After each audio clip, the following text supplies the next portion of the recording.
Unable to stand the cold, I step out onto the balcony of my hotel room with bottled water from the mini fridge. Having recovered a bit from my shower, I finally have time to do what I do best, which is to think. What planet did my plane land on 2 days ago? I wonder. And as I think back over the last 50 hours, several things become apparent, and one of them is that I have no idea what's going on. The dilemma continued early yesterday morning when two uniformed police officers showed up shortly after my conversation with the doctor. After a few questions on their part, I was for a moment close to coming clean and naming names when my conservative nature shouted at me to keep my mouth shut. If Susie is decisive almost to the point of impulsiveness, I am decidedly analytical and contemplative. Susie's quick actions serve her well in a volatile courtroom, and because she usually hits the mark, she manages to seize the moment and uncover the truth. I am almost the opposite of my character, as I dot all the I's and cross all the T's. Susie rushes headlong into the battlefield to fight the enemy. I, on the other hand, prefer to tiptoe around and sneak up behind them. No, I think to myself. Talking to the police was clearly not the best decision. I sure as hell don't want rumors about what happened Friday night to get out. Not unless that bastard Schmidt is somehow behind it. It's bad enough what they said about me at the hospital, but they could only assume what happened and that Susie was somehow involved. No, I definitely don't want this to get out, and if I were to lay it all out in the open to the police, I'd lose all my cranky control. With a heavy sigh, I think about the fact that Susie might be involved in all of this. Since Schmidt is involved, I'm sure there was some coercion involved. We can only hope that Susie may have been under a lot of stress. But while I've seen her ruthless nature before, I've never seen her as angry as she was Friday night. She was so angry she didn't even look like herself. There's more behind all this than the alleged cheating on my part, and I'm sure it's Schmidt. He's the real enemy here. Susie's just a random victim like me, isn't she? But what if she's not a victim? What if Susie's deeply involved in all this crap? If that's the case, I don't see a way back. And if Susie is involved, then my decision not to talk to the police is even more right. Her ties to the police as an ADA could make the situation even worse than it is. I am reminded again of my interview with the police while in the hospital. What started out as a friendly interrogation turned into an adversarial interrogation as my answers were unspecific. I'm sure they didn't believe me when I stated that I really couldn't remember anything from the moment I got into the car at the airport until I woke up in the hospital. But the last question they asked made me tense up and ask who they should contact to inform me of my situation. I suddenly realized that I had no one I wanted them to contact. Being an only child, I had no choice but to call my parents tonight, and that was very difficult. I have been somewhat estranged from my father for more years than I care to admit. The only truly good relationship I had was with my mother, but apparently that's no longer the case. The only person I would have bonded with is Susie, the same person I'm unlikely to bond with now. Susie has a similar situation. She's an only child. I know from our conversations that her father left the family when Susie was a teenager, and Susie has no relationship with her mother at all. The only time I met her mother was at our wedding. On top of that, I realized that I don't know who can be my friends and who can't. I know Susie had already told her side of the story to my parents. Who else has she talked to? There are a lot more questions than answers right now, at least for me. Monday, 7:57 a.m. Jake, I don't know how to say this, Tom says as he closes the door to my office. I lean back in my chair and look at Tom Weston, the managing partner of this firm and a longtime friend. I gesture with my hand, motioning for Tom to take any of the seats in front of my desk. Unfortunately, we don't have time. Protocol says you shouldn't even be allowed into the office, Tom adds, barely making eye contact with me. At least tell me what this is about, I ask. Given the events of the past few days, I'm already guessing. Yesterday, an emergency HR meeting was called to discuss some recent allegations regarding your behavior and actions. A formal interview with the personnel officer has been scheduled for 8 a.m. This morning? I rise in surprise. Yes. And you held a personnel meeting on Sunday? Jake, this is serious shit. The meeting was called by HR, given your high management status at the firm. I'm here as managing partner of this firm, but I'm also here as a friend. You're in deep shit, Jake, and you have some serious decisions to make in a very short period of time.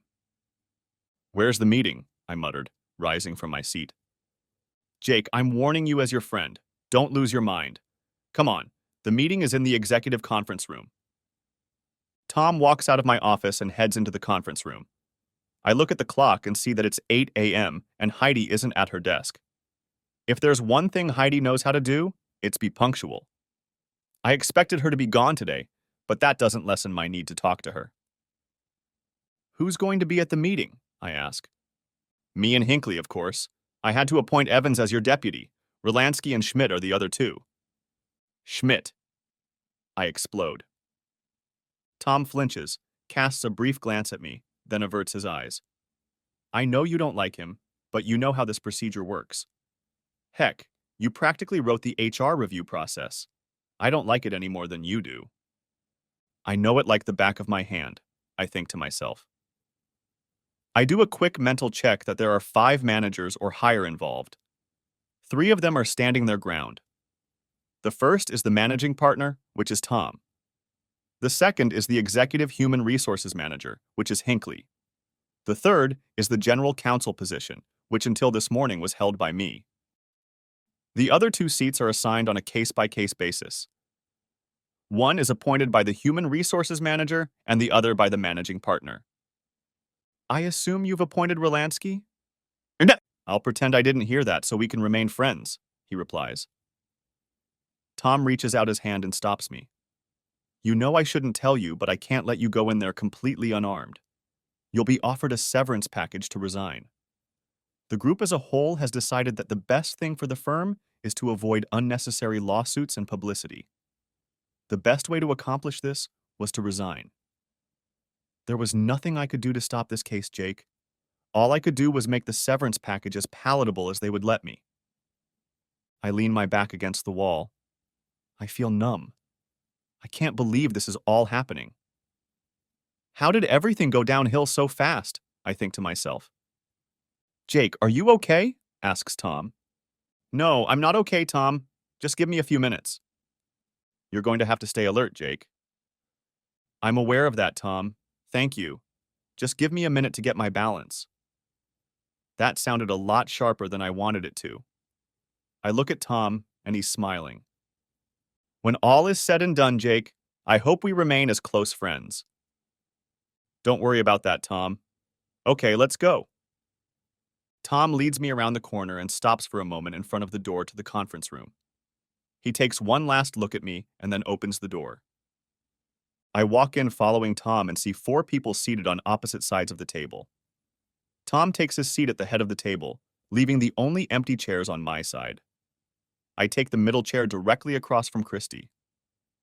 I look at her, and for a moment our gazes meet before she drops her gaze to her hands folded on the table. I really admire and respect her. I hired her myself straight out of UT.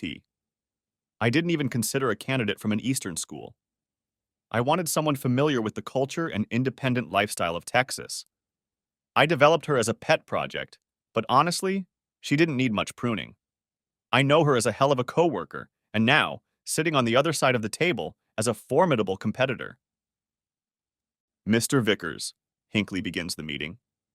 You were invited here as a participant in a personnel policy review meeting. There was an interview yesterday in which the 5 of us reviewed allegations of inappropriate behavior. These are serious allegations and against company policy. Such misconduct is punishable by termination. I'm sorry to interrupt you, I cut in, not apologizing in the slightest. But I want him out of this meeting. I point directly at Schmidt, sitting next to Hinckley. Mr. Vickers, I'm afraid you have no right to influence the composition of this group.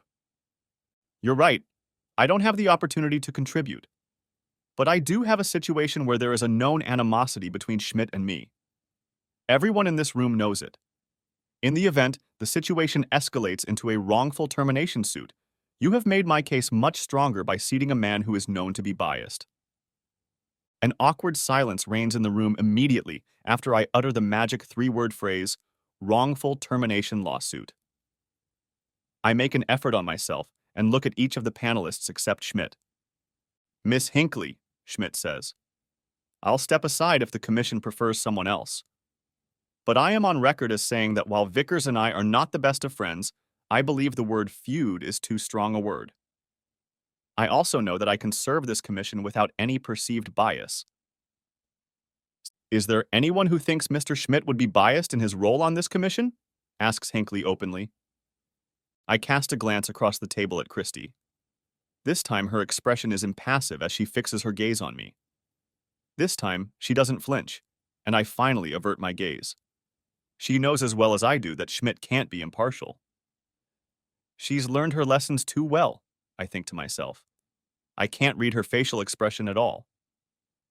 Then if no one believes Mr. Schmidt would be biased, I don't believe that. I know that. I interrupt, glaring venomously at Schmidt. It has already been established that you had nothing to do with the composition of the commission. Great, I reply. You may be planning my funeral right now, but rest assured you've just dug the 5th shovelful of dirt on this firm's own grave. 5th? Asks Rolansky. I glanced at Rolansky, perplexed as to why Tom had appointed him to the panel. As far as I knew, he only handled inspections in his own department. He certainly wasn't involved in anything that high up the management chain. Don't encourage him, Hinckley warned. I want to know why he thinks this is the 5th shovel. What were the first 4? Rolansky insists. Did you hold an official interview meeting yesterday? I ask Christie, knowing I'll get a straight answer. Yes, she replies. I look at Rolansky. There you are. You shoveled the first 4 handfuls of dirt yesterday when you conducted the formal interview without me. I have a right to examine the evidence. I have the right to challenge my accusers. You denied me those rights. Jake, you know as well as I do that this is a company, and the Bill of Rights doesn't apply to corporations. This isn't a criminal case, Christie cut in. But I still have rights as outlined in the employment contract each of us signed. And that employment contract says I have the right to be present at the interview. I have the right to hear what I'm being accused of and to respond orally to the interview panel as well as in writing. The procedure for considering candidates for senior positions in HR does not say that attendance at an interview is a requirement, she objects. Isn't it difficult to conduct an interview without the interview subject being present? Also, the general HR discipline model states that I have the right to see any allegations and respond to them. I am both a supervisor and an employee. I contend that both policies apply. If you examine the policies, you will find that there are no conflicting clauses. I, for one, have made sure of that, and it will be interesting to see how the civil court looks at it. Jake, Tom cut in, all this talk of courts and lawsuits gives me an ulcer. The purpose of this meeting is to offer you a severance package. It's a very attractive offer, considering the circumstances, if I do say so myself. Am I fired? I ask Tom bluntly. Tom looks at Christie. Out of the corner of my eye, I see her shake her head. No, he replies. Let's see the proposal, I reply. Hinckley holds out a briefcase to me across the table. I look at the outside of the briefcase and then take it with both hands. I'll give it serious consideration and get back to you by the end of the week. The panel members suddenly exchange glances. We want you to consider the severance package and make a decision right now. I sit stunned. Tom had warned me to be on my guard and that I would have to make important decisions quickly. Let me understand, I begin, trying to stall for time. You want me to consider this offer now and make a decision immediately? Yes, Hinckley replies. I can't do that, I simply reply. Then we withdraw the severance offer, she replies. Not so fast, Tom cuts in again. Jake, I realize this will probably hit you like a hurricane, but what if you went back to your office and reconsidered the offer, and then meet with us? Say, at noon, and let us know your decision? Mr. Weston, Hinckley interrupted. That's not what we decided yesterday. Tom's penetrating stare at Hinckley silences her half-heartedly. Tom, I reply, I appreciate the extra time, but there just isn't enough of it. How much time do you need, Jake? I told you, at least until the end of the week. We can't give that much time, began Hinckley.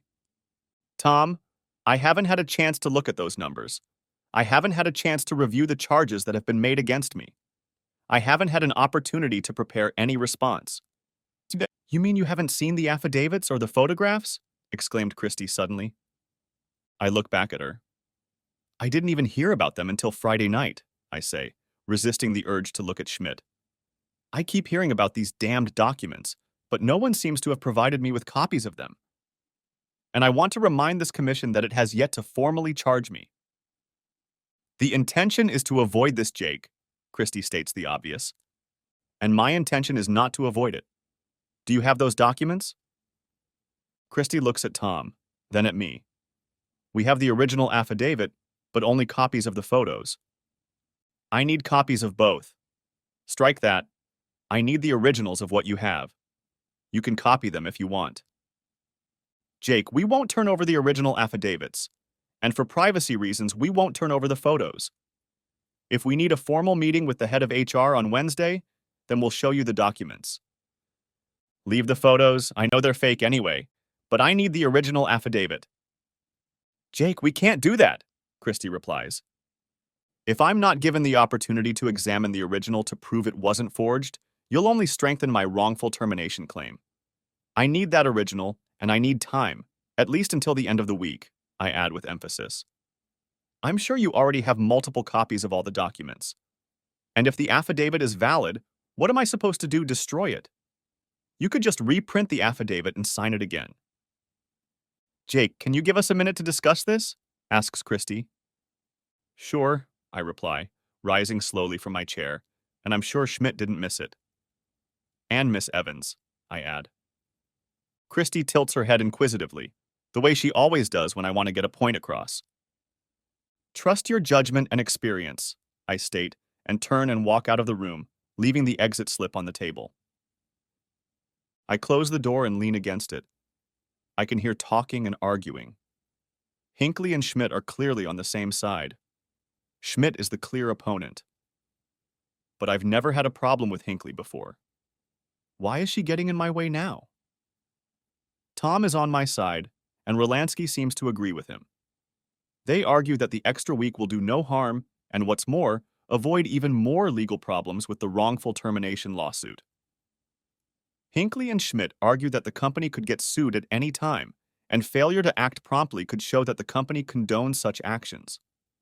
They argue that so far the company has followed procedure, and there is no reason not to continue. They also flatly refuse to provide me with any documents, even copies of them. They said that the documents can be provided to me during the official verification by the HR management.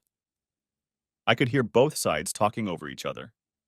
I realized that Tom's choice of Rolansky is lucky for me. The only voice I didn't hear was Christie's. For the next minute, I hear only the soft tones of Christie's voice. I smile to myself. She is as good a counselor as can be. I hear silence and then footsteps. I manage to back away from the door so I don't fall when Tom opens the door and asks me to come in. I close the door behind me and walk over to the table. Christie seems to have taken control of the panel as she waves for me to sit back in my chair. I smile and explain that I prefer to stand, preferring not to explain why. Jake, we have a counteroffer. I need at least until the end of the week. If you'll hear me out? I nod. We ask that you take your severance package with you and seriously consider it. We ask that you come back on Wednesday at noon and give us your answer. At this point, you are not fired. We have not yet begun a formal review with Human Resources. Depending on your response on Wednesday, we may decide to officially begin that process.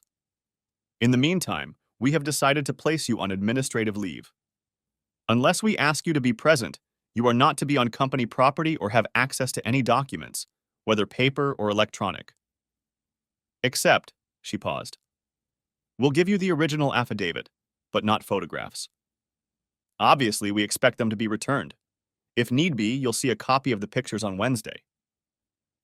Christie looks at me expectantly. I smile and internally applaud.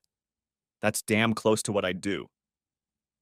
Without waiving any rights granted to me by company policy, I agree to your proposal.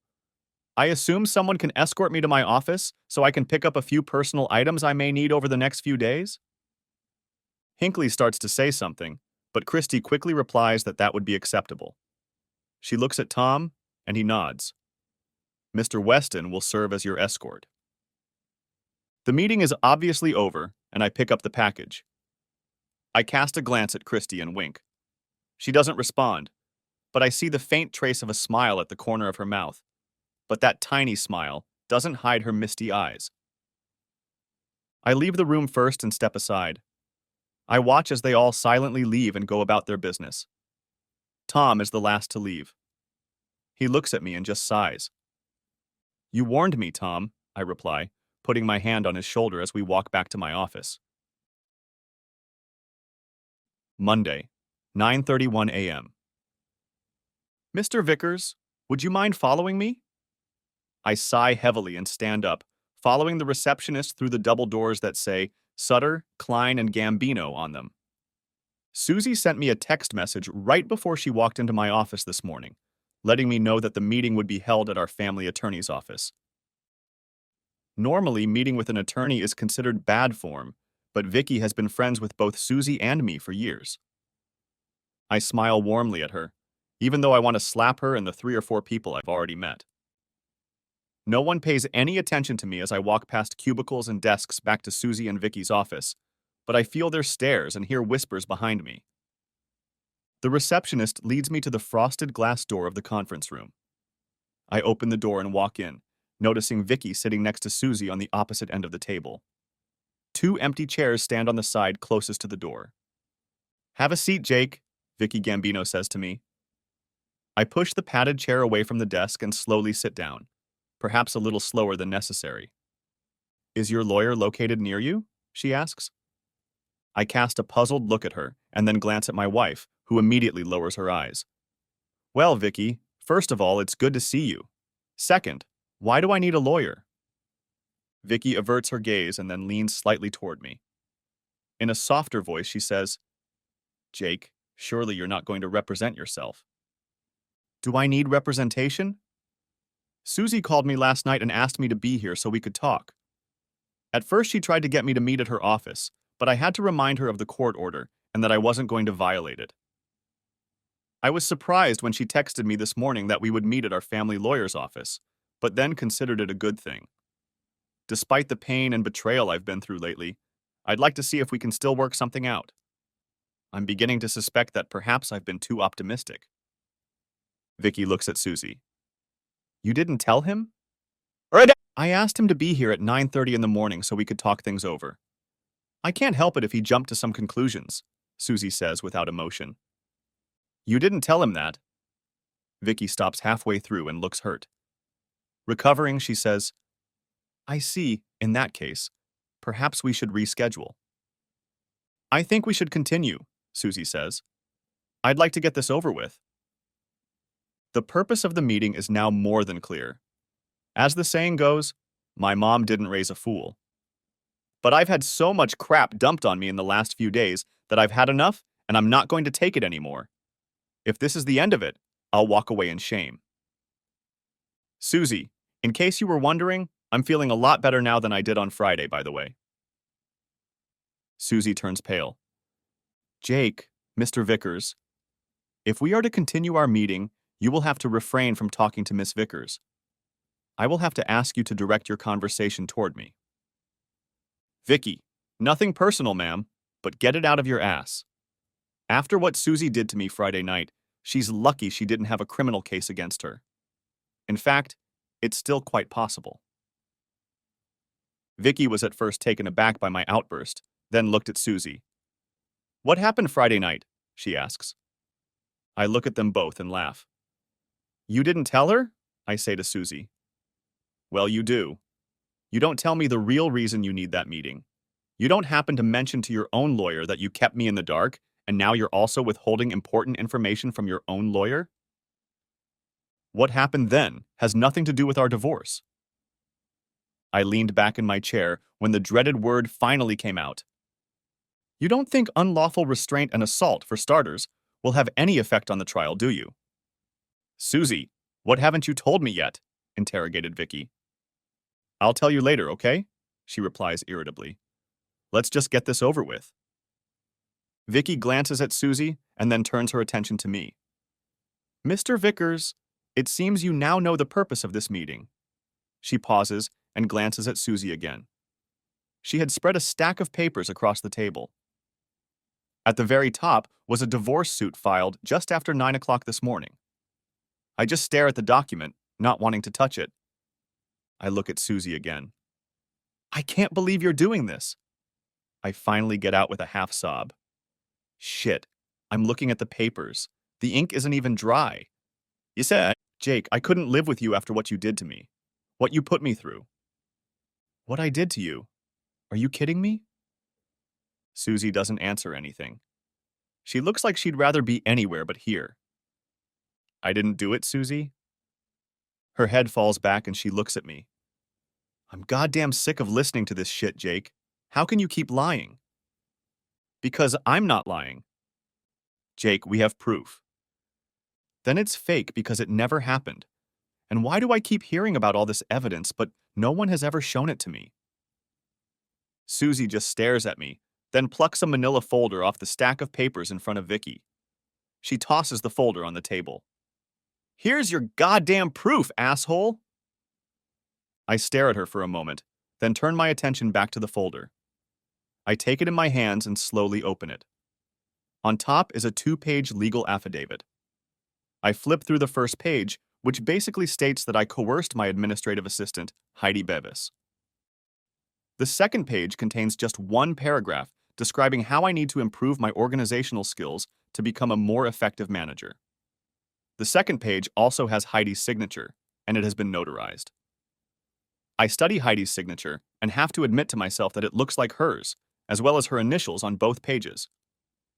I put the affidavit aside and find myself looking at 8 glossy 5x8-inch photos of Heidi and me having fun in the motel room. I gasp in amazement. I can see why someone might jump to conclusions, but surely anyone who knows me or Heidi would realize that we would never do this.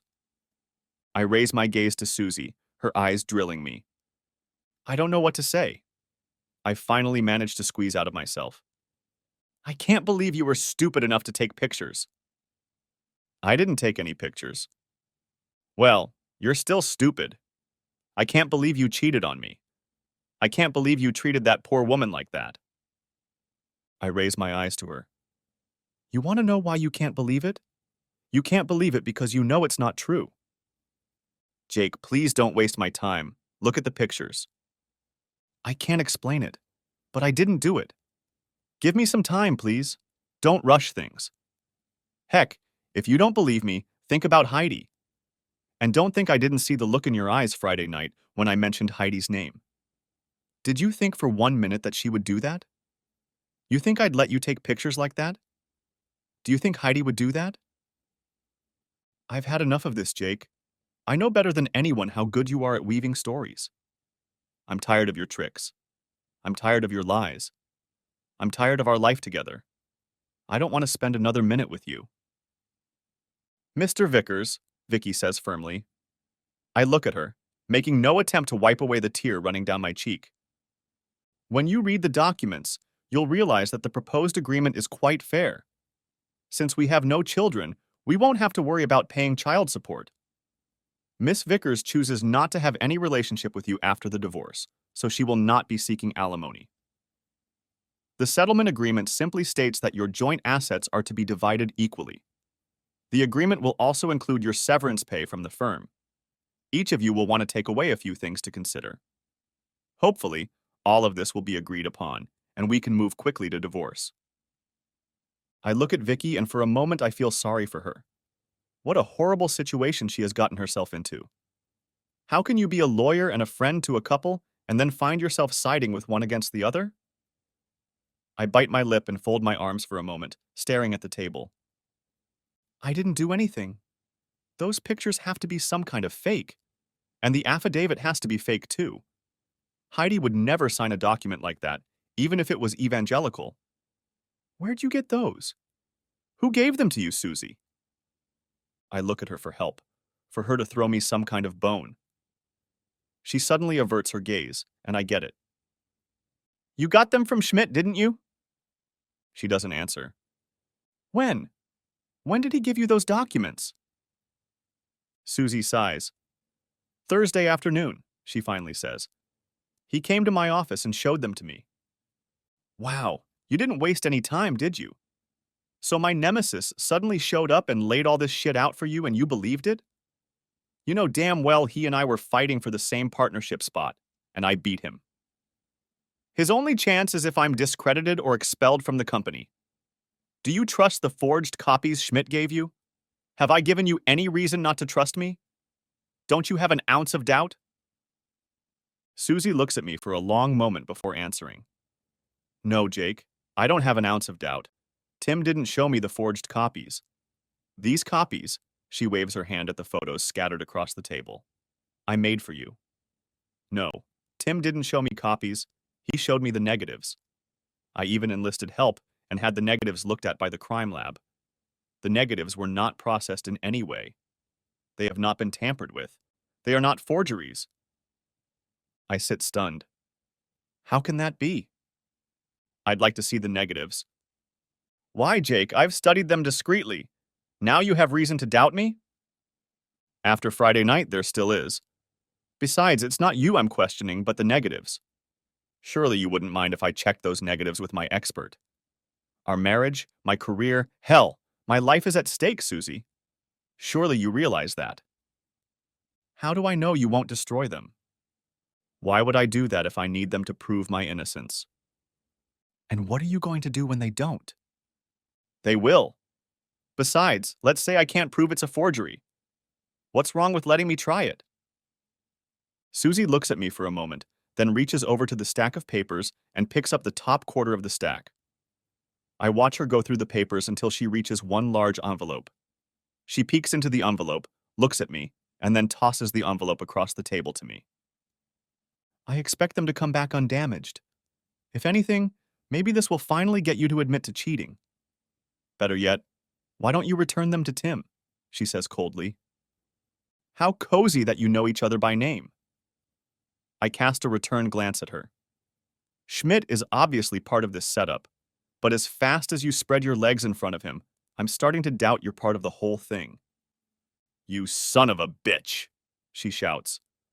I'm not the one who cheated. Everything I did to Schmidt was revenge, you bastard. And anyway, who said I was with Schmidt? A soon-to-be ex-husband out to smear a poor devoted wife? Are you forgetting that I was there Friday night when you ambushed me? I witnessed the very adultery you accuse me of in this divorce decree. Of course you were at the house Friday night after your plane arrived, but I certainly wasn't there. I spent the evening at a friend's house, and she's willing to confirm that if need be. I have no idea where Schmidt was, but I assume he can confirm where he was too. I heard you were hospitalized. Nothing serious, I hope? You've got to be kidding, I sighed. All my legal skills go into not exploding. But just as I'm about to respond, something Vicky said earlier suddenly pops into my head. By the way, I turn around and ask Vicky, how do you know about the severance package? I look back at Susie. That offer was only made at 8 o'clock this morning in a confidential meeting. There's no way you should know about any severance package. I hope your statement doesn't mean you're going to try to hide Mr. Vickers' assets, says Vicky. That's not the goddamn point, and you know it, Vicky. I look at Susie again. How did you get this confidential information? Susie just smiles. She doesn't look away or hide her head or anything. She looks straight at me and smiles. Tell me, damn it, I insist. Something you're ashamed of? I tease. She looks at me. I'm not ashamed of anything except that I've loved you for the past 6 years. You know exactly how I found out about it. I got my information from the same person who took those pictures. I lean back in my chair and sigh. She says it with such smugness. Even if I prove the whole thing is a farce, I have to wonder if there's any hope for us. With a heavier heart, I turn and look at Vicky. Please pay attention to what your client just said, Vicky. At some point in the future, I may need her to repeat it under oath, and if she refuses, I will call you to the stand. Jake, you know you can't call her to testify because of attorney-client privilege. I'll bet that privilege would not be upheld if challenged. She will not testify to anything that has to do with you or any charges. It will only testify to where the information came from. I think we're done here, Vicky says abruptly. No, we're not done. I have 3 things to discuss. First, if the divorce goes through, there's no way in hell we'll be able to fairly divide all of our joint income. The house, for starters, is in my name only and belonged to me before the marriage. We all know that in this state, property owned before marriage is not considered part of marital assets. But adultery on your part changes the equation, Mr. Vickers, Vicky says calmly, and we have evidence of your complicity. Hypothetically, even if I had committed adultery, I doubt it would change the equation. Besides, adultery on Susie's part would equalize everything, wouldn't it? You'd be the one who would have to prove it, and you have no proof, Susie replies smugly. You stupid I tense up, trying to stop myself. I calm myself down. Have you ever wondered what kind of man you let between your legs? Schmidt has made no secret of the fact that he's wanted to entertain you for a long time. And now that he's done it, you think he's going to keep it quiet? Jesus, Susie. I bet 24 people knew about Friday night before the weekend was over, I reply sadly. Susie, Schmidt is not a good man. Don't you realize he set this whole thing up to get to me? You're just part of the prize. I glare at her, shocked that she can't see how Schmidt tricked her. Anyway, I continue. Secondly, when I look at these pictures, do you realize that someone had to have taken them? Who do you think that would be? It's called a tripod with a remote trigger, Jake. What else do you want to discuss? I sigh. Third, you completely cut me off from all of our assets, credit cards, car, clothes, housing, everything. You threw me into... I flinch, trying to regain control of myself. In a calmer voice, I continue. You left me with nothing but a bag of wrinkled clothes. We can argue about bank accounts for the next few days, but I need my car, my clothes, and my personal belongings. And I need them today. Or do I have to go to court? You know I have a few friends who wear black robes too. Susie grimaces and furtively glances at Vicky, who looks disgruntled again. Susie reaches down and picks up her purse. Reaching inside, she pulls out a bunch of car keys and tosses them to me. I look at them, recognizing my keys. The D37 spot is in the garage across the street, she says.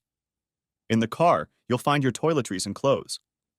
You can talk to my attorney to arrange a time when you can take your personal belongings out of the house under supervision. You said there were only 3 things. What else? I look at her and wonder if she was always this cold. Was she always so vindictive and out for revenge, but I never found myself on her bad end? I just want to know what your reasons are for continuing the divorce and not even talking to me about it. She nodded at the table. You're considering both reasons.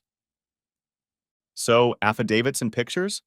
Those are all your reasons for divorcing me? Yes. You and I have had our differences, but I think we could overcome them. But I can't stay with a man who cheats. That is, cheats on me. So if I prove none of this is true, you'll give up the divorce and we can talk about reconciliation? Jake, please, give it up.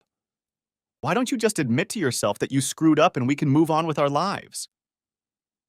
I stand up and move towards the door, anger building up inside me and taking over. I turn around, keeping my hand on the doorknob. I didn't screw up, Susie, except maybe I loved you too much. I didn't sleep with Heidi. I can't explain the pictures yet or why Heidi signed that document, but I will. Count on it. I will contest this divorce. Count on it. I open the door and force myself to close it quietly behind me. I walk quickly down the hallway back to the reception area.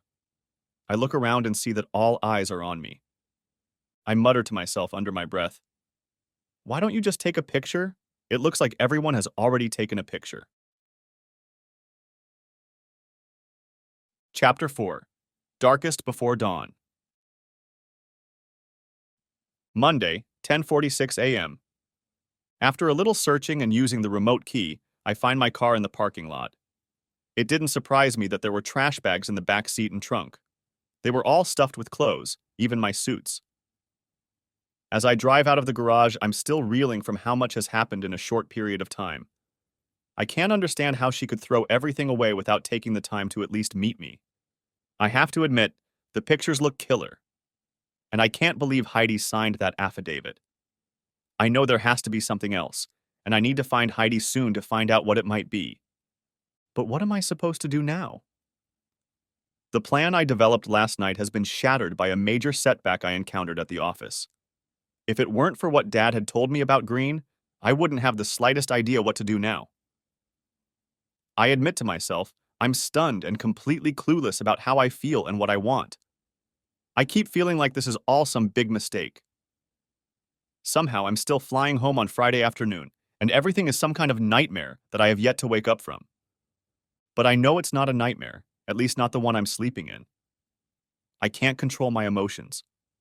One moment I'm furious, and the next I'm crying inside and wondering how I can rebuild my marriage. But even then, oddly enough, I wasn't too affected by Susie filing for divorce. I already knew I would have to prove to her prosecutorial mind that I was innocent. I just didn't realize that I would have to do it under the added pressure of a divorce petition. Now I wonder if I should even bother. If she had filed for irreconcilable differences, I might have just walked out of our marriage, given what she did to me on Friday night. But her declaration under the adultery clause pissed me off. Sigh, as bad as things have been lately, at least I have a couple things starting to unfold and move in the right direction. It took me almost all of my remaining money to get my car out of the parking lot across from Gambino's office. Luckily, the gas tank is half full.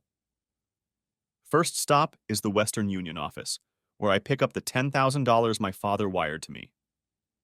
I had already picked up my new card at the American Express office when I left the firm. I then opened a new account in my name and deposited $9,000 of the $10,000 into it. The remaining $1,000 is nicely tucked away in my wallet. Now I'm desperate for services, and the first step is to take my dad's advice. After a 20-minute drive, I pull out of downtown Dallas into a small business district near Love Field Airport. I park next to an office building with a sign on the door that reads, Bud Green Investigations. Bud is an old friend of my father's. He used to work for my father, handling security for his company. When my father retired 7 years ago, just before Susie and I were married, my father helped him start his own investigations firm. In my role as general counsel for my own firm, I needed an independent investigator from time to time. I turned to Bud from the beginning, and he never disappointed me. He has developed a small but very effective team of investigators in his firm. They are fast, reliable, discreet, and accurate. Everything a lawyer could ask for. Do I need much right now? I think to myself as I hear the ringtone on my cell phone. As I sit in my car and stare at the front door of the Greens, I reflect on all the events that have already taken place this morning. Reluctantly, I realize that Vicky was right, and I need to set another mechanism in motion.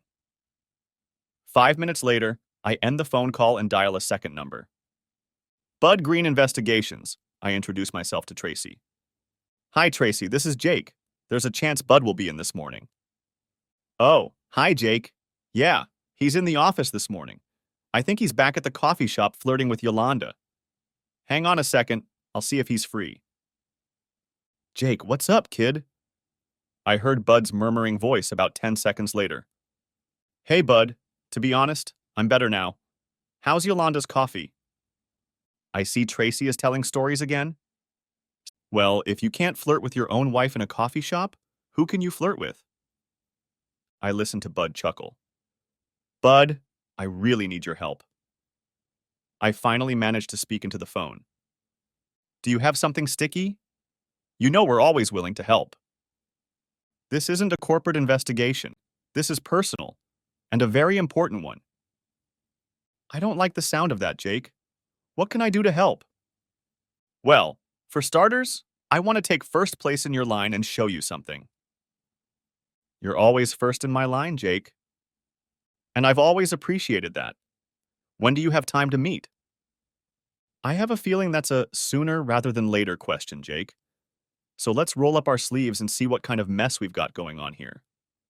Can you meet now? Sure. Do you want to meet at your office or somewhere else? I can meet at your office. Great.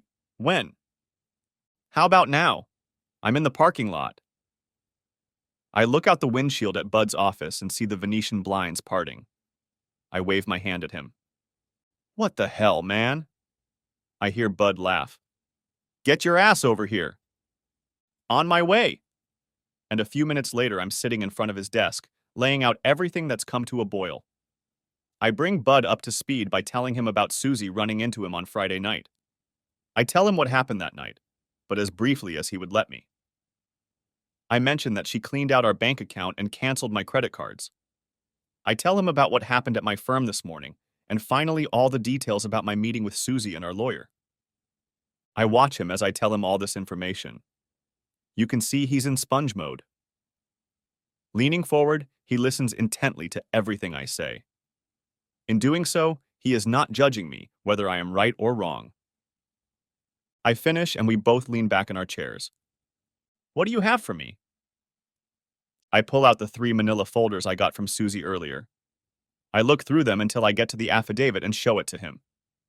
Supposedly, this is the original. Is there any way we can check to see if it's authentic?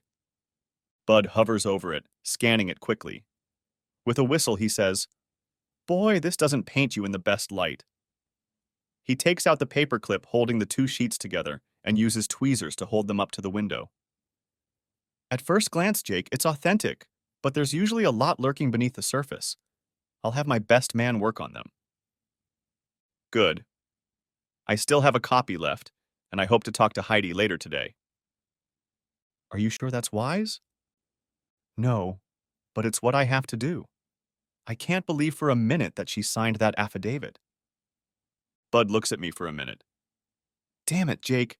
I didn't believe for a minute that any of that was true. But remember, it's not what you believe that matters. It's what you can prove. Especially when you've already been found guilty. I nod in acknowledgement. I hand him the second folder, telling him it contains the negatives to the photos. Then I open the third folder, which contains the glossies and a copy of the affidavit Susie originally gave me. I spread the 8 photos out on his desk. He quickly looks through each one and whistles again. Now I see why she's mad at you, boy. It can't be me, I state. But I have a confession. Bud lifts his head and looks at me. I recognize the room where these pictures were taken. It's my hotel room from a week and a half ago in Houston. He sighs. It doesn't look good, Jake. Was your secretary there too? Yes, I admit. He continues to look at the photos and then starts to review them. I move to his side of the desk so I can see them from the same vantage point. Susie said one of the forensics experts looked at the negatives. Is there any way to tell if they've been tweaked? Depends on how good the tamperer was. You can usually tell. He leans over one of the clearer pictures and uses a magnifying glass to examine the photograph in detail. He leans back and grunts. I'll have them scrutinize the negatives. But from what I can see, they look pretty authentic. What's worse, Jake, the guy in those pictures looks exactly like you. He even has the same birthmark on his neck. Sighing, he said, Yeah, that didn't escape my attention either. But I can tell you one thing about those pictures. What's that? They were staged. Staged? Staged. How do you know that? For one thing, I've met your secretary, hell, administrative assistant, can't get used to all those computer titles. Anyway, not only has she never had an affair, but she wouldn't allow herself to be photographed while, you know. Second, you're not stupid enough to let yourself be photographed either. Third, look at the nightstand on this side of the bed. See the clock and the flip calendar? I look at one of the pictures and find both the clock and the calendar. Yeah, I see them. What about them? Notice that they're turned toward the camera instead of the bed? They should be turned toward the bed, or at least toward the table at the far end of the room. Also, I've never seen such flip day-by-day calendars in hotel rooms. And even if I had, it would have been on the desk, not on the nightstand, in full view of the camera. Do you remember if the hotel had such a calendar? Now that you mention it, no, I don't remember. But I can't say with certainty. But I don't recall one. That would be easy enough to check, Bud replies. Now, I have a couple questions for you. It says on the calendar that today is January 15th. He looks at the calendar. That was a Sunday. When did you check out of the hotel? I checked out the same day. Actually, the morning of the same day. I had to meet some other clients in San Antonio, so I went to the Puddle in the afternoon. I spent the night at the Marriott downtown, and then met with various clients Monday through Friday when I got home. And your secretary? When did she check out?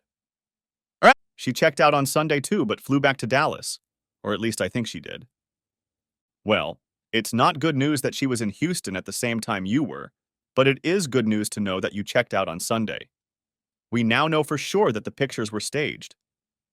How do you know that? The calendar is already flipped to January 15th. But that's the day you checked out. So if that's you in bed, it must have been Saturday night, because by Sunday night you were already in San Antonio, right? Yes, that's right. But I don't see where you're going with this. Who flips the calendar the night before? Okay, maybe one or two people in the whole world, but most people get up in the morning and flip the calendar to the next day. This calendar is already flipped to Sunday, but the clock shows that it's 1:30 in the morning. Did you happen to flip the calendar to Sunday before you went to bed Saturday night? Hey! I exclaim. If I had flipped the calendar, I would have remembered everything. There's no way I flipped that calendar over. Then someone did it for you, chuckles Bud. But let's not get too excited just yet. It only suggests that someone set it all up, but it's not proof by itself. There's a lot more to check. Do you happen to remember what time you went to bed on Saturday night? Let me think. I think it was around midnight. We all gathered in the hotel lobby to celebrate a business deal we had managed to close earlier that day. Who was in your group? Your secretary? Actually, she wasn't there celebrating. But that's not surprising. She's very reserved and abstains from anything involving large amounts of alcohol. Where do you think she was? In her room, I suppose, but after 9 o'clock at night, I don't know. Okay. And from what you've just told me, we can assume she went alone. Otherwise, you might knock me over with a feather. Who was in your group at the celebration? Weston, Schmidt, and myself. Schmidt? Is that the guy who made your shorts mess up? I laugh. Yeah, that's the one. If you don't like him so much, why celebrate with him? It was more of a business commitment. Personally, I've never liked him, but he's a great vice president of sales. I have to admit, he's the reason the deal was done. And your little party ended around midnight? I don't know what time they left. I was the first one upstairs around midnight. They were still chugging their drinks. How many drinks did you have? Oh God, I don't know exactly. Were you drunk when you went upstairs? I wouldn't say drunk to the point of staggering, but definitely over the legal limit if I'd gotten behind the wheel. Like Weston, he was stoned out of his mind. What about Schmidt? I don't think so. I remember him buying 2 drinks, including one for himself, but he refused the drinks when it was our turn. Bud seems to be mulling that over. He raises an eyebrow and offers, "What time did you get up on Sunday?" I think to myself. I seem to remember getting up pretty late. Yeah, I remember. It was around 9 in the morning because I was really surprised that I slept that late. Even if I go to bed late, I usually get up around 7 in the morning. Did you have a hangover? I don't remember. I remember feeling out of sorts. I couldn't see to walk. I went for a run around 9:30 and got back around 10 o'clock. I felt a lot better and I think I was sweating. So I was a little hungover. Headache? It hurt a little, but like I said, more of a groggy feeling than anything else. Okay, that's good for a start, but I want to talk to you later today. I want to know more about your day on Saturday and Sunday, so you need to give me a full schedule of both days, and everyone else who was there with you. God, I'm not sure I can remember everything in detail, let alone anyone else. I don't need to tell you how serious this is. Knowing where all the players were, or at least where they were supposed to be, will help put this puzzle together. I nod in acknowledgement. Okay, bud. That sounds like a plan. You already know I won't be in the office. Besides, I have a couple other important things to do. Will you call me on my cell phone when you're ready? Sure, but take your time for now. I have a couple documents to sign, and one of them is very important. I watch as he opens a desk drawer and pulls out some forms. He holds them all out to me except for one. He nods at the one he holds out to me. You'll give these to Tracy, answer a few of her questions, and sign where she tells you to. That'll make it official.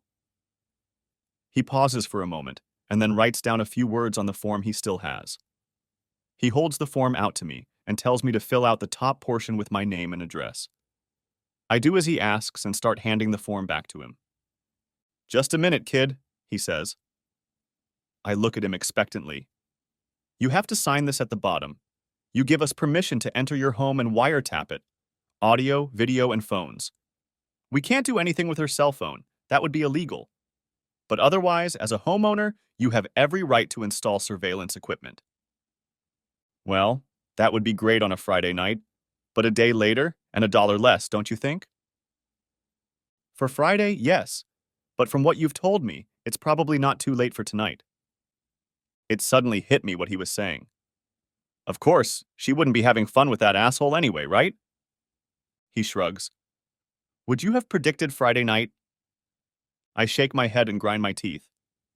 Placing the form on the table, I sign at the bottom with a flourish. Uh-oh, I say.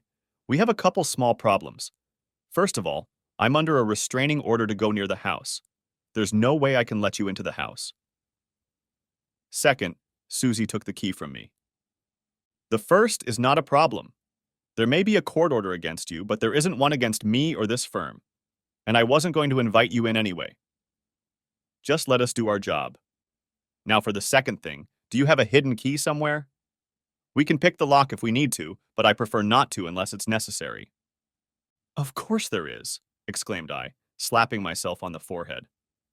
In the shed behind the house, on the right side, there's a short 2x4 board nailed across two posts. Only it's not nailed very tightly.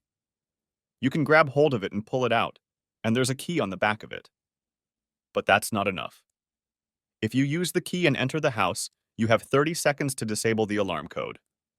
I can give you the one I knew, but what if she changed it? We'll take our chances. I suppose she'll believe you'd never try to violate the TRO, so she wouldn't change the code.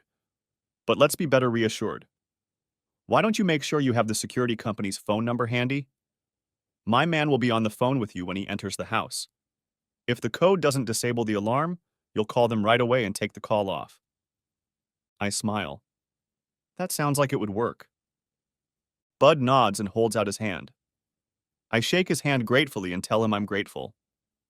Have you found a lawyer yet? He asks. That's one of the tasks I have yet to accomplish. I called the parking lot before I drove over to make an appointment. He nods. Just remember that any journey begins long before it begins. And I think we just took one good first step.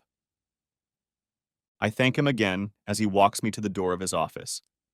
He only shakes his head and says, "No need, boy." On the way out, I stop for a moment to chat with Tracy. Once in the car, I sigh, but this time with relief. Bud has saved me in the past by providing information that his firm had uncovered. Now I need him to do it again. Monday, 12:12 p.m. 2 hours ago, I was at a complete loss as to who to choose as my representative, I think to myself. Susie, a well-respected but aggressive ADA, is highly respected by many members of our profession. She also intimidates many of them. So who can I get? I seem to remember a conversation I had with Susie about a month ago. An old law school buddy of hers had just started practicing in the Dallas-Fort Worth area. Susie told me about how she caught him cheating on her after we had been dating for a while. She broke up with him immediately and never gave him another chance. I knew him pretty well, but when Susie and I started a more serious relationship, I naturally had to curtail everything I was doing with him. I even think he used to practice family law, although after he moved to Dallas-Fort Worth, he started practicing other disciplines. If anyone can understand the situation I'm in, it's Bill Benner. Besides, I don't think he would be intimidated or stunned to be across the street from Susie. And so, after a half-hour wait, I am ushered into his office. Bill, I greet warmly, extending my hand. Jake, he replies, shaking my hand just as firmly. I understand you talked my administrative assistant into giving you 15 minutes. He adds with a slight smile. That wasn't easy either, I reply. I definitely would have kept her around. He glances at his watch, and the subtle message becomes perfectly clear. What can I do for you? He adds. With as little time as I have, I can't afford to be in debt. I lean back in my chair and begin to outline everything that has happened over the past 4 days. I inform him of everything from Friday night to 5 minutes before I walked into his office. A few times he visibly reacts to my tale of woe, but for the most part, he listens passively but attentively. I talk nonstop until I finish and sit down to ask him questions. He stares at me for a while. I can't say I envy your situation right now, he finally admits. I don't envy it either. So, what can I do to help? There are only 2 lawyers in this town who have the guts to stand up to Susie. Both of them are in this room. I need someone to represent me. I hope you'll agree. Jake, he replies. I'd agree if I could, but I don't practice family law anymore. I know that. I did a little research before I stopped, but I know you were practicing, and that you were very good at it from what I've been able to dig up. I hope you have at least one more family law case. He looks directly at me, but I can see that his mind is puzzling over the dilemma I've posed. I can see that he wants it. The old, what I should do versus what I want to do dilemma. I'm about to say something, but I decide to just be quiet and let him run the thought through his head. Jake, he says, I'd really like to help you, but I just don't have the time. We have some attorneys in our firm who specialize in family law. Let me call them an AA and get you signed up with them. Susie would eat them for breakfast, and you know it, I interrupt. We stare at each other for a moment before he takes his hands in his own, as if they're linked. Yeah, I know, I realize. What if I make one last attempt? I get all the drafts ready. I'll have to remember old skills. But if you give me some tips, I'm sure I can prepare a few drafts that you'll only need to tweak. This will minimize the amount of time you will have to dedicate. But I'll still be able to utilize your talents. He looks at me in a new way. Will you agree to be not only my assistant, but also a caring client? You won't try to take matters into your own hands and turn this into a circus? Oh, shit, I laugh. I can't promise that at all. He smiles and leans back in his chair. Sighing, he finally says, I'm a fool. Does that mean you'll do it? Yes, but I'm going to regret it. Is there another meeting scheduled or any paperwork that is required right now? Smiling. Bill, I can't thank you enough. Wait until you see my fees. I laugh. No appointment right now. Bud Green has original evidence he's looking at. We have some anecdotal evidence that the photos were staged, but nothing concrete. The only thing I have scheduled now is a meeting with Heidi this afternoon, and a meeting with the vetting committee the day after tomorrow. Heidi, Miss Beavis is, or may have been your AA? Yes.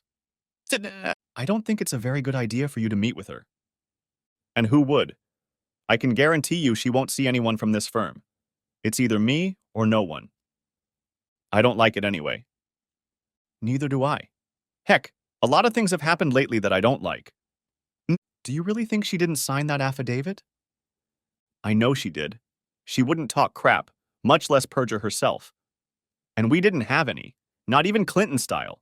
There's no way she'd sign that affidavit. He leans back in his chair for a moment and thinks. Finally, he leans forward. All right, go ahead and talk to her.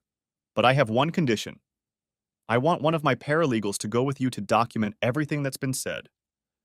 You don't understand. She's a very shy person and keeps to herself. I'm already going to have a hard time trying to see her alone. If I bring a stranger with me, she won't agree to it. Just a few minutes ago, you agreed that I handle all matters. I don't want you talking to her without witnesses. Besides, I assume you are quite resourceful and persuasive. I bet you can get her to meet with you in front of my paralegal.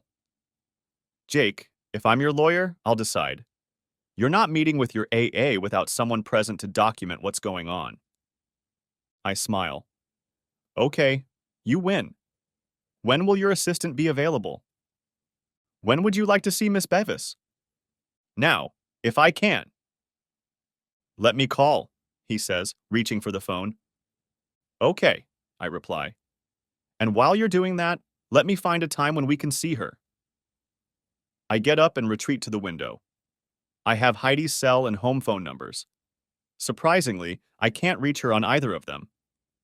For a moment, I consider leaving her a message, but decide it's best not to. No luck?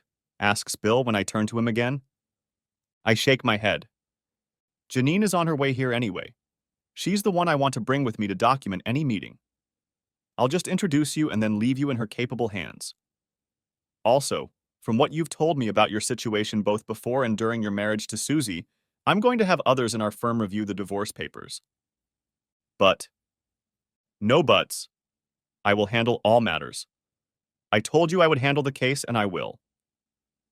I'll handle all the face-to-face meetings with Susie and her attorney. But we have a team of experts at the firm, and I'm going to use them.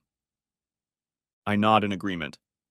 I didn't need to be hit over the head to realize that this is sound advice. Monday, 3:08 p.m. Okay, I know I shouldn't do this, but where the hell is she? I think to myself. I look at the front of Heidi's ranch house. I've been trying to call her home or cell number since I left Benner's office around 1 p.m. Something must be wrong, I think. Getting out of the car, I walk up to her front porch. The first thing I notice is that the lawn hasn't been mowed or watered recently.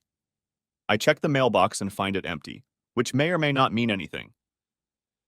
Dropping the mailbox lid back into place, I take another look up and down the street and then quickly walk around the side of the house. I peek through the first window I see and am shocked to see nothing. Inside, the house looks empty.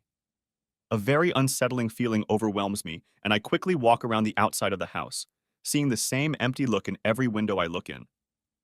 In just a minute, I've walked around the entire house and find myself in front of Heidi's house, puzzled and anxious.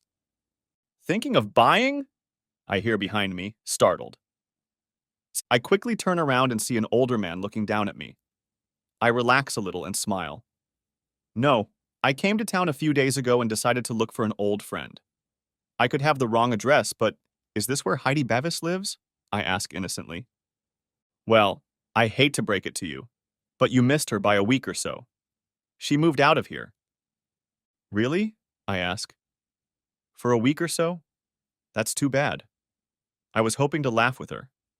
Did she move to another part of town, or did she have a forwarding address? I really don't know, son, but I don't think she moved somewhere else in the neighborhood. I stopped by to talk to her. She was polite as usual, but she didn't tell me anything. I see. But you don't think she moved somewhere else? I don't know anything for sure. I just had this feeling. Well, I guess there's nothing more to do. My loss. But I appreciate your time. I shake his hand, turn and walk back to my car. I can feel his eyes drilling me every step of the way. I have a feeling that if he could find out where Heidi went, he would. Starting the car, I give him directions, turn around, and head back to Bud's house. It's not at all like Heidi to drive away without saying a word. And in fact, it doesn't seem like it's the right thing to do now. Monday, 4:15 p.m.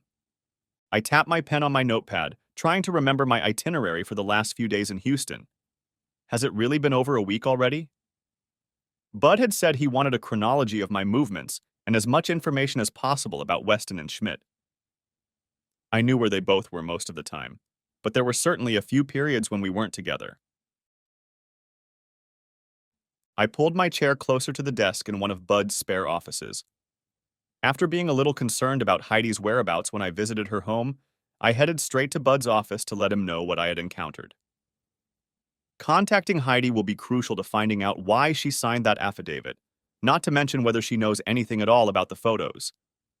But first, I need to find out where she moved to and why. As I was driving back to Bud's place, I got a call from one of Bud's investigators. He had already found the hidden key and was ready to enter the back of my house. I stayed in touch with him while he unlocked the back door and then entered the code for the security alarm. Bud was right. She either hadn't thought or hadn't bothered to change the code. Once he was safely past the alarm, he made the call. Once I got to Bud, I told him about the trip to Heidi's. He snorted when he found out I'd gone there alone. He grunted a few more times when I told him about what I had found. He asked me to write down everything I could remember about her name, address, relatives, and anything else I could think of. I told him that I knew her parents were dead and that she had a brother, but he was somewhere far away, and she didn't really like to talk about him. I told him everything I knew, and he hurried away. Monday, 6:32 p.m. Feeling a little better, I hung up the phone in my room. I called my father to thank him again for the facilities and to recount the day's events. He hummed when I told him about how Susie had dropped the D word on me. He said he wasn't surprised, given the way she had spoken over the weekend, but he also said he didn't understand why she was in such a hurry. He said he hoped Susie would take her time when she had a chance to calm down a bit and think. He told me to hang in there and that things would work themselves out. Before calling my dad, I tried to reach Susie. I know I shouldn't have called her, but I was hoping I could break the impasse. Unfortunately, the receptionist wouldn't let me through, saying that Miss Vickers is busy with other matters. In other words, Susie wouldn't return my calls. So I called my father. Mom was the first one to answer the phone. As soon as she heard my voice, she hung up. I could hear her yelling for me to call my dad. And then I got a beer out of the mini fridge and sat down in the chair by the balcony door. It was too cold to go out on the balcony this time of year, but there was a nice view of the Dallas skyline from inside. On my second gulp, my cell phone rang. With a quick glance at it, I recognized Bud's number. "Hey, Bud," I answer it. "Hi, Jake," comes the reply. "I thought I'd call you and see how you're doing." I laugh. "I appreciate that, Bud. But is that really why you called?" "Of course I did, and I also called to give you at least some good news. I thought it might cheer you up." "Have you found Heidi yet?" "No, we're really just getting started, so you're going to have to be a little patient, boy. Rome wasn't built in a day, you know." "So what have you got for me?" "Get a pen and paper. You'll need to write all this down."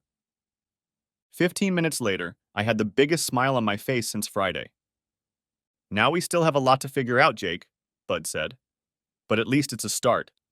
Get some rest today. The next few days are going to be wild." "Thanks, Bud. You sleep well too. And thanks for everything." I lean back in my chair again and take a sip of the already warm beer. I continue to stare at the Dallas skyline. In the past 2 weeks, I feel like I've spent half my life in hotels. I'd love to go home. But where is my home now? I certainly doubt I'd be welcome in my home even if the ban wasn't in effect. What is Susie doing now? I wondered. How could she have gotten into all this so hastily? She's always been analytical, if anything. Well, impulsive maybe, but she's usually so good at thinking things through. We had our disagreements like any married couple, but she always gave me a chance to explain my point of view. I think I can say the same about myself. Why the sudden rush? Why the sudden anger? How could she take what she thought was revenge so viciously? And with that bastard Schmidt. She knew he was the man. To hell with her. How could she do that to him? I take another sip of my beer, the taste becoming bitter as it mingles with the anger bubbling up inside me. I pour out the rest of my beer and walk over to the mini fridge to get more. Collapsing in my chair with a mixture of frustration and anger, I mull over the information Bud just shared. I play with my cell phone before opening it and finally giving up and calling Vicky Gambino. Before I can utter a word, she asks if I've changed my mind about contesting the divorce. I reply that I've been thinking about it all day, that I have important information and that I'd like to meet with her and Susie to discuss it as soon as possible. She asks if I have already found a representative. I replied that I was working on it. She said she would contact me and let me know when they could meet. A half hour later, she calls me back and asks if I can meet at 8 a.m. She says Susie will clear her schedule and can meet then. I bite my tongue, wanting to say that I know Susie doesn't start her day until 9 a.m., so there wasn't much time to spare for her schedule. Instead, I tell her that 8 a.m. is perfectly fine. Vicky confirms that the meeting will take place in her office and hangs up. As soon as my conversation with Vicky ends, I unsuccessfully try to reach Bill Benner. I leave him a voicemail message informing him of the 8 a.m. meeting. I tell him that there is a coffee shop on the first floor of the Gambino building and that if he can make it, I will make him a cup of coffee at 7:45 to discuss last-minute details. If he can't make it, don't worry, I'll inform him of the outcome. As I hang up the phone, I realize with annoyance that I probably just pissed him off by scheduling the meeting without his input. I finish my second mug of beer before making one last call to Bud around 9:30. I want to make sure he is aware of my meeting with Susie and Vicky and that I plan to share the information he gave me tonight. I tell him that I had hoped Benner would be able to make it, but feared that he wouldn't be able to make it. Bud asks if I have a copy of the photos with me. When I confirm that I do, he advises me to use them along with the other information he gave me earlier. We say goodnight to each other and agree to see each other tomorrow after I meet with Susie and Vicky. Chapter 5. Denial is a River in Africa. Tuesday, 7:45 a.m. I admit to myself that I'm shocked, but pleased to see Bill strolling through the small lobby in front of the coffee shop, and enjoy the look on his face as I pull a large coffee and muffin from a baggie on the table. Having taken care of the most pressing problem with the promised coffee, I start telling him about my conversations from the previous evening, especially the one I had with Bud. My mood is a little better this morning. After a few bad days in a row, things started to look a little better last night. It would have been a great day if we had found Heidi, but how far could she have gotten? It's only a matter of time before we find her, and that will help clean up this whole mess. Despite what happened on Friday, I still haven't given up hope of fixing my marriage to Susie. I know it won't be easy, and that we will need a lot of counseling. Susie has always been very jealous, almost insane. I learned long ago not to spend too much time with one woman at a party, and if I danced more than once with someone else, there would be a couple cold days in the house. Seeing the pictures and knowing how jealous she was, I mentally understand why she was so angry. But emotionally, I'm having a really hard time dealing with all of this. I don't know what's worse, the ugly scene on Friday night or the obvious disbelief in me. But before reconciliation can happen, I have to get her to see things clearly. But by the time that happens, I probably won't care what to do anymore.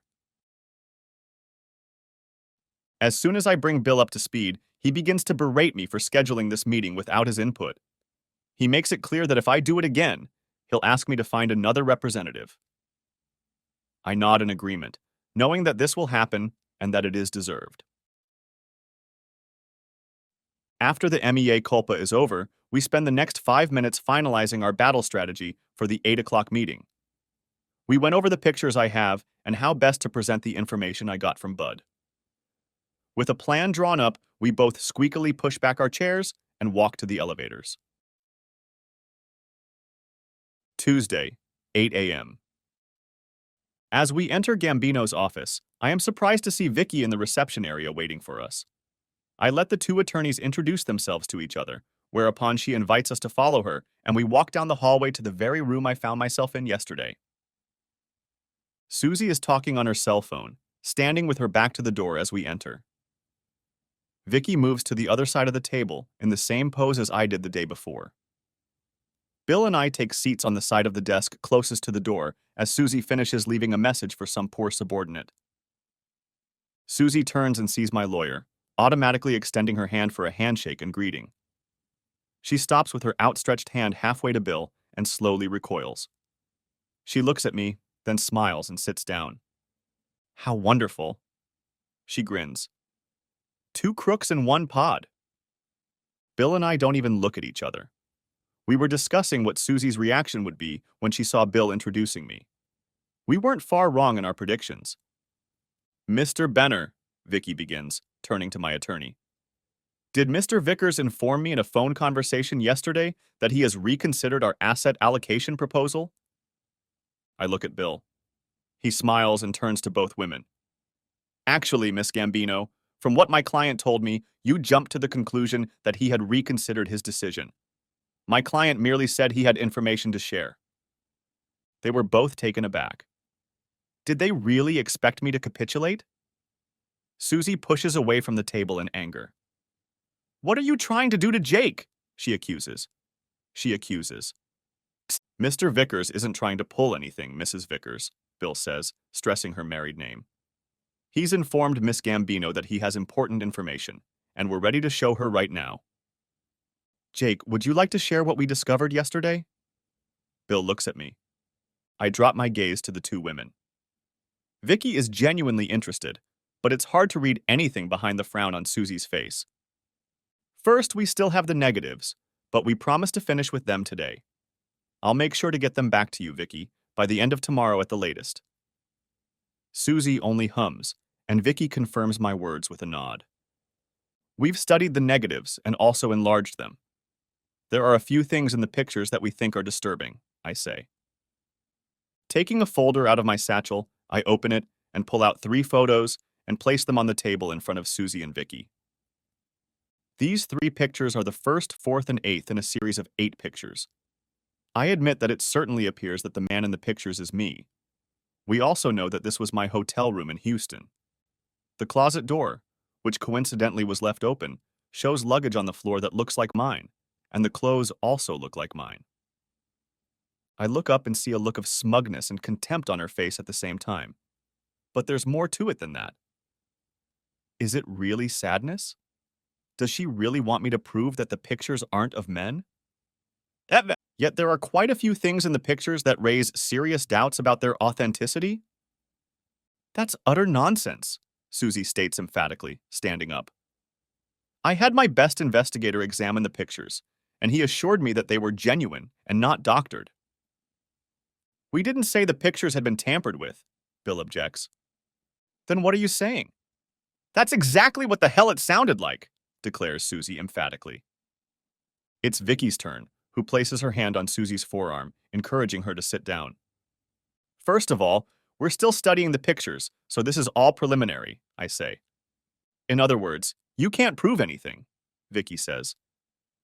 At this point, some of what we've discovered is our best guess, but other information is tentative. We expect to get a lot more information today. Like what? Asks Vicky. I'm not interested in listening to any more of their fabrications, nonsense and lies, says Susie. We have to listen to them, Susie, grumbles Vicky. It'll either be here or in court. Fine, she says, leaning back in her chair and crossing her arms. First, we noticed that all the pictures were taken between 1:30 and 1:32. That's a very short period of time. If these photos were taken by someone secretly, like a private investigator, they would have taken many more pictures than 8, and they would have been spread out over time. I pause to see if there will be any reaction. Vicky just asks him to continue. The second thing we want to point out is that the man in the picture doesn't move the entire time. Not a single movement. We know from the clock that this time is at least 1 minute and 2 seconds, and possibly as much as 3 minutes. I look directly at Susie. Susie, the man in this picture didn't move at all for 3 minutes. Who can lie perfectly still for 3 minutes?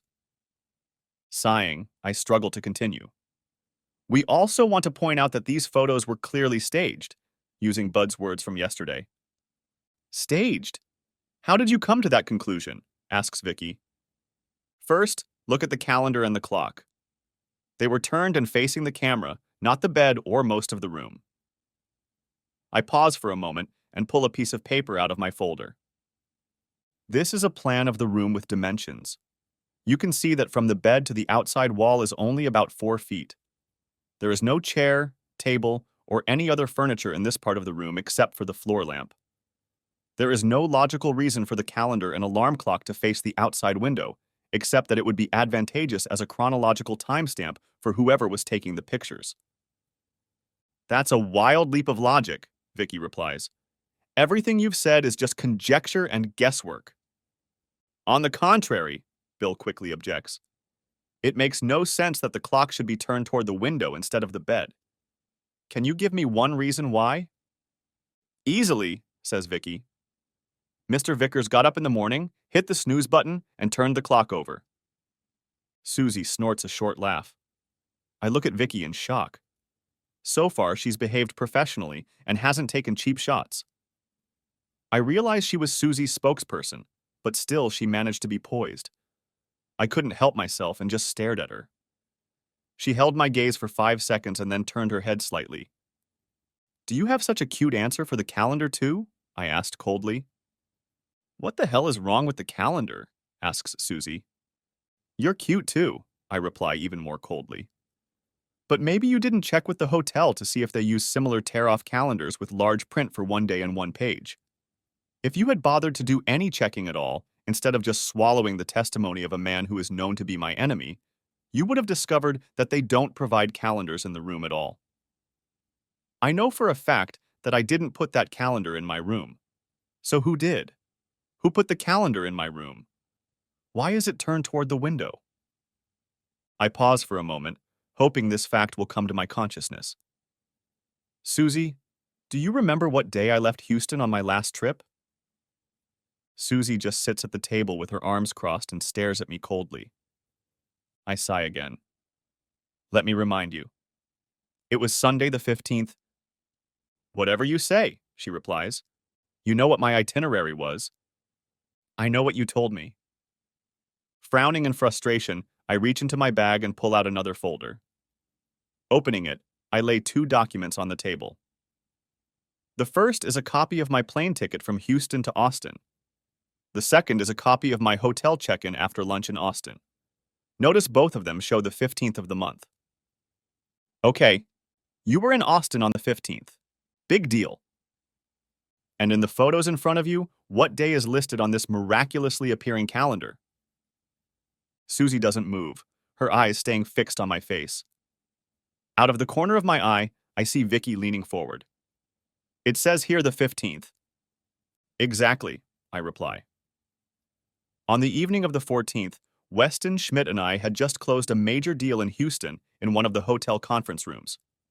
Our entire group then went out to celebrate, all except Heidi, who, as usual, didn't join us for the alcohol-related celebration. I'm not sure about Schmidt, but I know Weston drank quite a bit. I had 1 beer and then water. But my point is, do you know anyone who, when they go to bed, turns over one of those calendars for the next day? Isn't it amazing that this miraculously appearing calendar also miraculously shows the correct date at 1:30 in the morning? Didn't it strike you as odd, Susie, that Schmidt gave you the negatives? Why use an old camera that works in ASA mode? Maybe a professional would still use an ASA film camera, but just about everyone else in this decade uses digital cameras. Maybe Schmidt was afraid that you would believe that digital photography is fake, as it easily is? Didn't that seem suspicious to you? Did you notice that the camera used a flash? You can see the shadow of the chair on the wall. With the flash, of course, it was much easier to recognize the 2 people in bed. So if you thought these photos were taken secretly, they clearly weren't. And the fact that a flash was used means that the pictures couldn't have been taken with a telephoto lens through a hotel window. So whoever was lying in that bed was either well aware of the presence of the camera or was drugged. And even if you think I would be stupid enough to allow myself to be photographed in that position, you know perfectly well that Heidi would never allow it. I look at Susie. For a moment, I see her features soften as my onslaught reaches consciousness. For a moment, I see possibility. Then, almost as quickly, a hard prosecutorial mask descends upon her features. What was your purpose in coming here, Jake? Susie asks. Did you come here to amaze us and surprise us with how good you are at lying and telling the truth? What the hell did you prove? Okay, I'll accept that the picture was taken in the room. What does that prove? That you're that stupid? You keep talking about calendars and clocks and luggage. What have you proven? You know what? It's still a picture of you and Heidi in that bed. It's still a picture of you two having fun. I will never forgive you for cheating on Jake. Ever. Do you understand that? Now just get out of here and stop wasting our time. I look at Bill. He shrugs his shoulders. He turns to the two women again and looks directly at Vicky. It has become obvious to Jake and I that no matter what evidence we present, it will not be able to change your client's mind. I believe that even if Schmidt comes here and confesses under oath, she will not change her conviction. In that case, we're leaving. But before we do, we have a few more tidbits of information to share. First, we have not yet decided to prosecute your client on charges of assault and unlawful restraint, just to start. And if your client has decided to have one of her friends provide an alibi, you might want to remind her that as a prosecutor and officer of the court, she can get in trouble not only for perjury, but also for inciting others to perjure themselves. Are you accusing my client of anything, Mr. Benner? Asked Vicky quickly. Not at the moment, no. But you might want to inform your client that the hospital where she and Schmidt unceremoniously dumped my client Friday night unconscious, in boxers and a bathrobe, has recently installed a high-definition video system. It's actually a very impressive system because the image is so clear that we can not only make out her license plate number, but we can see her and Schmidt arguing. We have a professional, a lip-reading specialist, who should be able to decipher what they were arguing about. As Bill gives his little speech, I sit back and watch Susie's complexion slowly fade. She clearly realizes what the consequences would be if we allowed her to perjure herself before we presented contrary evidence.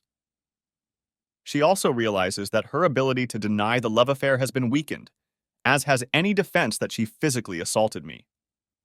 Furthermore, Bill continues, we have read the divorce judgment, and there are 3 issues that we will contest and will not discuss. First, the house was inherited and wholly owned by my client prior to his marriage to Miss Vickers. We will not give up any part of the house. Second, we will not give up any part of the severance package that may or may not be offered. My client is willing to simply resign and leave his firm before he will share any portion of the severance pay that was received at the fault of your client's mistress. Also, keep in mind that we will eventually get to the bottom of this case. If we find evidence that your client was part of this setup from the beginning, we will not hesitate to turn over all evidence to the state authorities. One last thing. My client will not sign a divorce decree if it states he is guilty of adultery.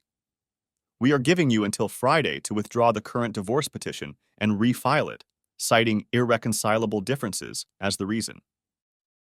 If this does not happen by the end of business Friday, we will file a countersuit on Monday, charging your client with adultery. This should make interesting press for the ADA. We expect to receive additional forensic information within the next few days. We will forward any such information to Miss Gambino's office. It may be prudent to reopen the discussion when more information becomes available. Silence enveloped the room. That would be pointless, Susie finally says, regaining her complexion and rigidity. He's a cheater, Susie says, nodding at me. And I won't live with a cheater. You're wrong, Susie. I never cheated on you, I say, biting my tongue since we both know she cheated on me. Susie waves her hand at the 3 pictures Bill is carrying away. Apparently, you cheated on Jake. Bill and I get up and I turn to leave, but we stop when I hear Bill's voice. Susie, Bill says, are you absolutely sure Jake cheated on you? Yes, she replies simply and coldly. Are you sure? There's no chance you could be wrong? No chance that you're being deceived or that you're misinterpreting the situation? Misinterpreting? Gasped Susie. Look at the photographs. Look at the affidavits. How can you misinterpret that Heidi was sitting on his waist? Are you as sure that Jake cheated on you as you are that I cheated on you? He asks suddenly out of the blue. I turn around completely and look at Bill. What's going on here? Bill shouldn't bring up the subject of their past. Not here, not now. Susie ignores me and stares at Bill with undisguised contempt. Yes, I'm just as sure, she spits out. What's more, I'm even sure you cheated on me. I saw with my own eyes you hugging and kissing that 18-year-old tramp. Bill stares at her intently. 10 years ago, you never gave me a chance to explain. What's there to explain? Grins Susie. I saw what you two were up to. No doubt she was headed for your bed. Yes, I'm sure of it. You're both bloody lying cheats, just like... Susie swallows the rest of the sentence, and judging by the sour expression on her face, it must be bitter. Bill sighs and starts to turn away. He looks at me, his face scarlet red with anger. I'm beginning to think it was a serious mistake to ask him to represent me. Suddenly, he turns back to Susie, reaches into his shirt pocket and pulls out an old photograph. Bill reaches across the table to hand it to Susie, but she recoils from the table like Bill is a snake. Bill drops the photograph on the table in front of her. I can't help but look at it and see a very attractive blonde pixie style. The photo practically radiates cuteness. Do you recognize the person in the picture? Asks Bill. Susie looks at him and then looks up at him again. Yes, I recognize it. I rarely forget faces. She scoffs. How do you think I could forget? This is the same slut I saw you hugging and kissing. If I thought Bill looked angry before, I was wrong. The anger on Bill's face disappears and is replaced by rage. That slut, as you call her, is my little sister. She was 20 that day in Austin, not 18. And she wasn't headed for my bed. Instead, she was on her way to spring break in Corpus Christi from Washington State University. She knew she would have a stopover in Austin, so she carved out time to stop by to see her brother, whom she hadn't seen in 2 years, and was so glad she hugged and kissed him. I was hoping to introduce you too. Bill picks up the picture and slips it back into his pocket. Bill looks at me. I think she might be wrong. Shall we go, Jake? He nods his head toward the door. As soon as Bill opens the door, I look back at Susie, her mouth open in surprise and shock. She notices me looking at her, and the emotionless prosecutor's mask I've seen so often reappears and descends over her expression like a lead curtain. I don't know who you are anymore. I think to myself, turn and follow Bill out the door. As I start to close the door behind me, I hear Susie's voice. Screw you. Screw both of you. I stop and open the door again to poke my head inside. I look straight at Susie. Screw you? I repeat coldly. Susie, since you've tarnished yourself by entertaining that asshole Schmidt, you'll never entertain me again. I close the door behind me, and the two of us walk toward the reception area while I shake my head. No one wins in these cases, I think to myself. End of Part 1. Part the 2nd of May be coming out in 12 hours.